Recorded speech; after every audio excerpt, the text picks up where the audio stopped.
पहले मैं ये सोचता था कि AMD जो है वो अपने ग्राफिक कार्ड एनवीडिया के कम्पीट में नहीं ला पाएगा कभी भी।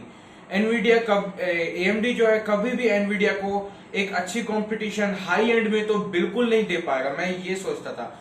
लेकिन आज AMD ने जो है अपने नए ग्राफिक कार्ड्स लॉन्च किए हैं, जो कि एनवीडिया के ग्राफिक कार्ड्स जो कि 3000 सीरीज के कार्ड है उन्हें बहुत ही खतरनाक वाली टक्कर दे रहे हैं। तो आज के इस वीडियो में हम इसी बारे में बात करने वाले हैं, इन AMD के नए कार्ड्स के बारे में, एनवीडिया के कार्ड्स के बारे में, कंपेयर करेंगे इन दोनों कंपनीज के कार्ड्स को और देखेंगे कौन सा कार्ड हमें बेटर वैल्यू प्रोवाइड करता है, better value for money provide करता है, कौन अच्छा परफॉर्मेंस देता है।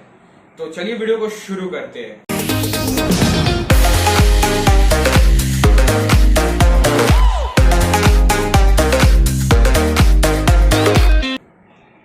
तो जैसा कि आप सबको पता ही होगा कि एनवीडिया जो है उसको हाई एंड सेक्शन में जो टॉप लेवल के जो कार्ड्स है 3090 2080 Ti वगैरह, जो अभी जैसे 3090 है, उस लेवल पे उसको कोई कंपटीशन देने वाला कोई भी ब्रांड नहीं है।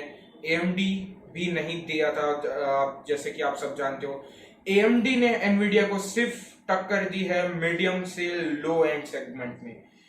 तो अब जब जो नए कार्ड्स आए हैं उसकी मैंने परफॉर्मेंस देखे, मैं सही बता रहा हूँ, बहुत ही अच्छी वाली कंपटीशन देने वाले हैं ये जो नए कार्ड्स आए हैं, जो कि बहुत ही अच्छी वैल्यू पे आए हैं। और पहले हम इन्हीं कार्ड्स के बारे में अभी बात करते हैं। तो जो तीन कार्ड्स हैं वो उनके नाम मैं बताता हूँ, 6800, 6800 XT और 6900 XT। तो इनकी प्राइसिंग और इनके बारे में पहले हम बात करते हैं। तो सबसे पहले हम बात करेंगे द बेस्ट कार्ड, AMD का जो बेस्ट और मोस्ट पावरफुल कार्ड है वो है 6900 XT, जो कि $1000 का आता है और एनवीडिया के 3090 को जो है वो कॉम्पीट करेगा और उससे कम से कम $500 कम प्राइस पे आता है और आपको एक बेटर वैल्यू प्रोवाइड करता है। ये जो कार्ड है इससे मैं एक बार मैं सही बताऊं कि 3090 जो है वो उतना वैल्यू फॉर मनी नहीं है। अगर $1500 की हम बात करें तो कि वो बहुत ही ज्यादा एक्सपेंसिव हो जाता है। हाँ, आपको रे ट्रेसिंग बहुत अच्छी मिलती है, परफॉर्मेंस बहुत थोड़ी अच्छी मिलती है 6900 XT से, लेकिन $1500 के हिसाब से मैं बताऊं तो ना, वो एक अच्छा वैल्यू, उतनी अच्छी वैल्यू प्रोवाइड नहीं करता। जहां तक बात करें 6900 XT की, तो ये जो कार्ड है ये सही में $500, पहली बात तो कि ये $500 कम प्राइस पे आता है। अगर इंडियन रुपीस में बात करें तो ये कोई 36,000 37,000 के आसपास। तो आप इससे एक मीडियम सेगमेंट का एक नया ग्राफिक कार्ड ले सकते हो, उतनी डिफरेंस के साथ आता है। अब सेकंड जो कार्ड है हम उसके बारे में बात करते हैं, जो है 6800 XT। ये जो है करीबन आपको जो इसकी प्राइसिंग है वो $650 और ये कॉम्पीट करेगा AMD के 3080 के साथ। और जो बिल्कुल ही लो लेवल वाला कार्ड है, जो कि एकदम लो लेवल का है, वो 6800 जो कि कॉम्पीट करेगा 3070 से और इसकी प्राइसिंग करीब $580 के आसपास है। तो प्राइसिंग बहुत ही एग्रेसिव रखी है AMD ने, बहुत ही अच्छी वैल्यू पे आते हैं ये सारे कार्ड्स।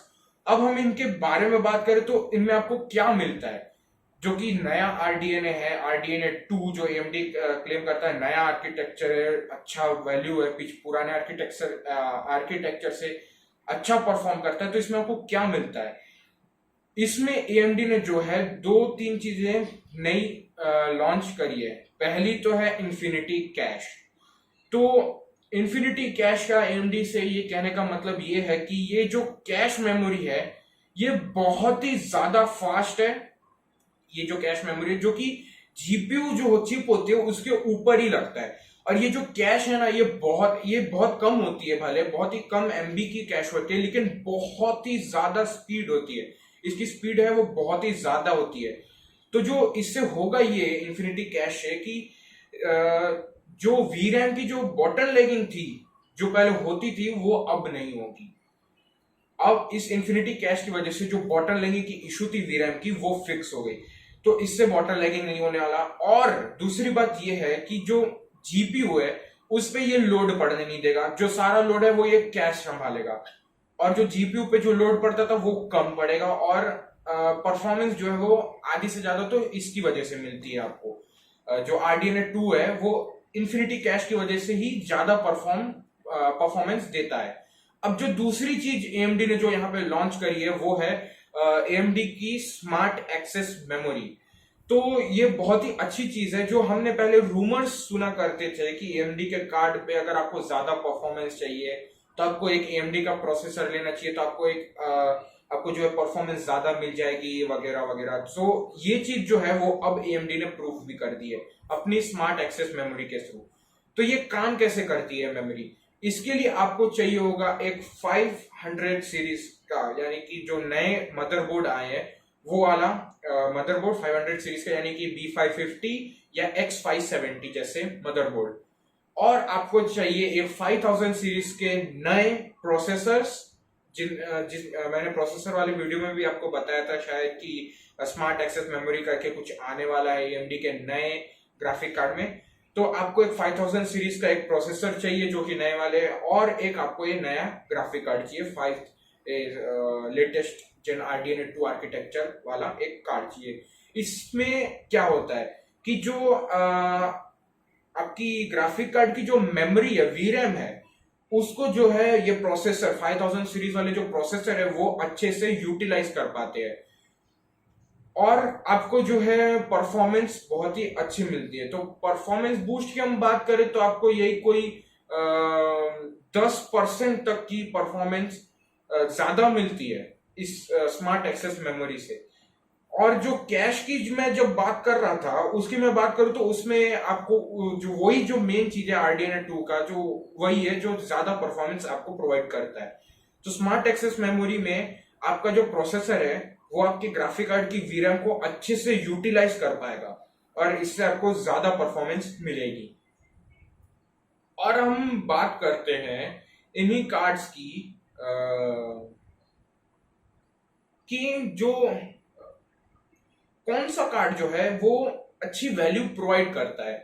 तो ये जो कार्ड्स है जो एनवीडिया के कार्ड्स के सामने है, तो पहली बात इनमें जो सबसे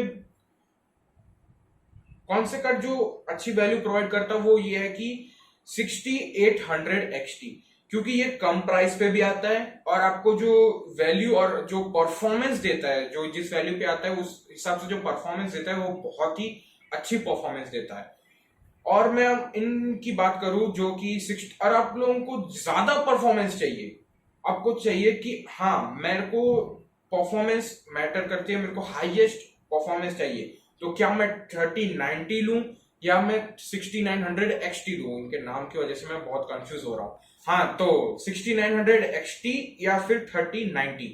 तो ये बात अब आपके पे डिपेंड करती है कि हाँ बजट, इंडिया में आके तो बजट ही मैटर करता है, और सबसे मेन चीज दूसरी मैटर करती है वो है अवेलेबिलिटी, कि कौन सी कंपनी अपने जो कार्ड्स है वो अवेलेबल करा सकती है, क्योंकि आउट ऑफ स्टॉक की इशू हमेशा रहती है, ये स्टॉक पे ही अवेलेबल नहीं रहते। बहुत सी साइट अमेजोन पे देख लो, बिटकार्ट जैसी बड़ी साइट्स पे भी आउट ऑफ स्टॉक हो जाते हैं, बहुत ही जल्दी हो जाते हैं। तो अगर हम बात करें कि अगर आपको better value for money card चाहिए, तो मैं कहूंगा, अब मैं पहले नहीं कहता था कि आप AMD के कार्ड्स लो, लेकिन अब मैं कहूंगा अगर आपको एक अच्छी वैल्यू चाहिए, एक वैल्यू फॉर मनी कार्ड चाहिए कि हाँ, और परफॉर्मेंस भी आपको चाहिए, तो मैं कहूंगा कि आप AMD का ही कार्ड लो, क्योंकि इनकी जो प्राइसिंग है वो बहुत कम है और परफॉर्मेंस बिल्कुल इक्वल है। इनकी जो लॉन्च इवेंट थी, इन्होंने इसमें दिखाया था कि जो 4K गेमिंग है, जो 6900 XT की जो 4K गेमिंग के जो बेंचमार्क है वो ऑलमोस्ट इक्वल है 3090 से, और कई गेम्स में तो ज्यादा परफॉर्मेंस देता है 6900 XT। और जब बात 2K पे आती है तब तो AMD ही जीतता है, बहुत ही अच्छी परफॉर्मेंस देता है 2K पे आके। और हम बात करें 6800 XT की, तो ये तो बहुत अच्छे वैल्यू पे आता ही है, और इनकी जो परफॉर्मेंस है ये बहुत ही अच्छी आती है। और हम देखें प्राइस टू परफॉर्मेंस, तो जो 3080 है वो थोड़ा महंगा पड़ता है इस हिसाब से देखें तो, क्योंकि अब बजट मैटर्स करता है। तीनों की बात करें तो हमें इन तीनों में से कौन सा कार्ड जो है वो अच्छी वैल्यू करता है। सीधी सी बात है 6800 XT जो है वो बहुत ही अच्छी वैल्यू पे आता है। और जो अब मैं कंपेयर करूं 6900 XT को 3090 से, तो ऑलमोस्ट इक्वल है। हाँ, आपको 6900 XT में जो है 1-2 FPS कम मिल जाएंगे, लेकिन हाँ वही बात है कि आपको प्राइस भी बहुत ही कम है। तो हाँ, अगर मेरे को कम दाम में अच्छा कार्ड मिल रहा है तो मैं उसी के साथ जाऊंगा। जो एक और चीज AMD ने जो यहाँ पे नई बताई है, जो कि है रेज मोड, इसके बारे में बताऊं तो ये कुछ नहीं, बस एक मार्केटिंग टर्म सा है, जो कि एक हाँ अच्छा नाम है। और जो एक मार्केटिंग टर्म ही और कुछ नहीं है। जो इससे आपको जो परफॉर्मेंस की बात करें तो वही कोई 1, 2 या 3%, बस उससे ज्यादा परफॉर्मेंस ज्यादा आपको नहीं मिलने वाली इस मोड में। इससे होगा कुछ नहीं, बस रेज मोड में आपके जो कार्ड्स है वो ओवरक्लॉक हो जाएंगे, वोल्टेज थोड़ी बढ़ जाएगी, कार्ड की जो स्पीड है वो थोड़ी अप डाउन हो जाएगी, फैंस थोड़े से तेज घूमेंगे, और बस इतना ही। आपको 1 या 2% का फर्क आएगा। ये कोई 5 या 10 या 12 FPS, ज्यादा से ज्यादा 15 या 20 FPS का फर्क देखने को मिलेगा। तो रेज मोड कुछ नहीं, नॉर्मल सी बात है। लेकिन हाँ, स्मार्ट एक्सेस मेमोरी और इंफिनिटी कैश, ये दो चीजें जो है ये बहुत ही अच्छी परफॉर्मेंस बूस्ट देती है AMD के कार्ड्स को। और यही दो मेन चीजें हैं जिसकी वजह से मैं आपको रेकमेंड करूंगा आप AMD का कार्ड लें। कौन सा कार्ड आपको लेना चाहिए, तो ये बात आती है बजट पे, कौन सा कार्ड अवेलेबल है मार्केट में, कौन सा और आप कौन सा प्रोसेसर यूज कर रहे हो। मेन चीज तो ये, अगर आप AMD का प्रोसेसर यूज कर रहे हो तो जाहिर सी बात है आप AMD का कार्ड ले लो, जो कि नए 5000 सीरीज का प्रोसेसर, आपके पास 5000 सीरीज का प्रोसेसर है तो आप B550 या X570 जैसा मदरबोर्ड लगाओगे। B450 अगर आपने नया PC बिल्ड किया है तो ले। और मैं तो कहूंगा कि अगर आपके पास 5000 सीरीज का प्रोसेसर है तो बिल्कुल आप AMD का ही कार्ड लो। और जो मैंने कहा कि बजट, क्योंकि ये प्राइसिंग AMD की कम है तो हाँ डेफिनेटली मैं AMD कहूंगा। तो अब कुछ चीजें ऐसी भी आती है कि जहां पे जो है AMD हमें दे सकता है कि अगर हम AMD का कार्ड लेते हैं तो क्या AMD जो है ये कुछ फीचर्स जो है जो Nvidia देता है वो दे पाएगा क्या। सबसे बड़ा फीचर है रे ट्रेसिंग का, क्योंकि जो है रे ट्रेसिंग में आप देखोगे तो AMD जो है अभी फर्स्ट टाइम रे ट्रेसिंग को लॉन्च किया है AMD ने अपने कार्ड्स में। और अब जो जो कॉन्सोल्स आने वाले हैं उनमें भी इनको रे ट्रेसिंग देनी है, तो जाहिर सी बात है जो रे ट्रेसिंग है वो इनको इम्प्रूव करनी पड़ेगी। अब कंपेयर करें एनवीडिया के साथ, तो एनवीडिया की जो रे ट्रेसिंग है वो उसमें एनवीडिया को हराना बहुत ही मुश्किल है। जैसा कि आप जानते ही हो कि पिछले साल ही 2000 सीरीज में ही एनवीडिया ने जो है रे ट्रेसिंग को अनाउंस कर दिया था, लॉन्च कर दिया था। तो जो कि कई यूजर को रे ट्रेसिंग से कोई मतलब नहीं रहता, मेरे को भी नहीं है पर्सनली बताऊं तो इस वजह से ही जो 2000 सीरीज थी वो इतनी मतलब कुछ ज्यादा क्रेज नहीं था उसमें। हाँ कि हाँ भाई बहुत अच्छे कार्ड है, हाँ ठीक कार्ड है। कई लोगों को ये शिकायत थी कि भाई हमें रे ट्रेसिंग नहीं चाहिए, हमें परफॉर्मेंस चाहिए थी। सब ज्यादातर मेजोरिटी यूजर को रे ट्रेसिंग नहीं चाहिए, ज्यादातर यूजर को चाहिए हमें ज्यादा से ज्यादा परफॉर्मेंस मिले, हमें ज्यादा से ज्यादा पावर एफिशिएंट कार्ड मिले और वो अच्छी वैल्यू प्रोवाइड करे।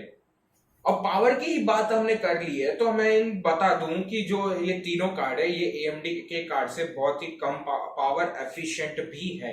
ये जो तीन कार्ड्स है ये तीन कार्ड्स बहुत ही पावर एफिशिएंट है। तो आगे बात करें तो जो रे ट्रेसिंग है वो AMD फर्स्ट टाइम लॉन्च किया और एनवीडिया को उसमें हराना बहुत ही मुश्किल है। ये फीचर जो है वो है। और जो यूजर को भी जो है रे ट्रेसिंग से बहुत लोगों को मतलब नहीं है। अगर आपको भी ऐसा है कि नहीं मेरे को रे ट्रेसिंग से या वो सबसे मतलब नहीं है, उठाओ AMD का कार्ड, सस्ता पड़ेगा, लो और छुट्टी करो। लेकिन अगर आपको चाहिए रे ट्रेसिंग भी अच्छी, परफॉर्मेंस भी अच्छी, आपको फिर आपका बजट जो है वो बढ़ेगा, ले लो एनवीडिया का कार्ड। अब एट द एंड मैं बताऊं तो अभी होगा ये, जैसा कि मैंने आपको पहले भी बताया है अपने Intel versus AMD versus Intel वाले वीडियो में कि अब जो है एनवीडिया जो है वो अपने बाकी कार्ड्स लॉन्च करना शुरू करेगा। जैसा कि अभी अभी हमने आर्टिकल्स हमने पढ़े, आप लोगों ने पढ़े होंगे, जिसमें कि एनवीडिया ने जो है ये अनाउंस रिवील किया कि जो कार्ड्स है टाइटन वर्जन्स वो नवंबर में ही लॉन्च होने वाले हैं। 28 नवंबर शायद उसकी डेट थी, मेरे को याद नहीं, लेकिन हाँ 28 नवंबर को टाइटन वर्जन जो टीआई वर्जन है वो सारे एनवीडिया निकालेगा। फिर एएमडी जो है शायद बजट सेगमेंट के कार्ड निकालेगा। फिर एनवीडिया जो है अपने सुपर कार्ड्स निकालेगा। तो ये सब तो चलते रहने वाला है, तो ये सब तो चलने ही वाला है। अब मैं इनकी जो लॉन्च डेट मैंने आपको बताई नहीं, मैं इनकी लॉन्च डेट आपको बता देता हूँ। एएमडी के जो कार्ड्स है उनकी लॉन्च डेट मैं आपको बता देता हूँ। जो 6800 एक्सटी और 6800 है, जो दो मिड लेवल और जो लो लेवल वाले कार्ड्स है, वो दोनों कार्ड आपको 18 नवंबर से अवेलेबल हो जाएंगे। और जो टॉप मॉडल है, जो टॉप कार्ड है, सबसे एक्सपेंसिव कार्ड 6900 एक्सटी, वो आपको मिलेगा 2 ऑफ दिसंबर या 8 दिसंबर से। तो आपको जो है ये दो कार्ड्स तब से अवेलेबल हो जाएंगे। तो उम्मीद है ये वीडियो आपको पसंद आया होगा। पसंद आया तो लाइक कर देना, और ऐसे ही पीसी कंटेंट और टेक कंटेंट आपको देखना पसंद हो तो चैनल को सब्सक्राइब कर देना। मैं मिलूंगा आपसे अगले किसी वीडियो के साथ, तब तक के लिए बाय।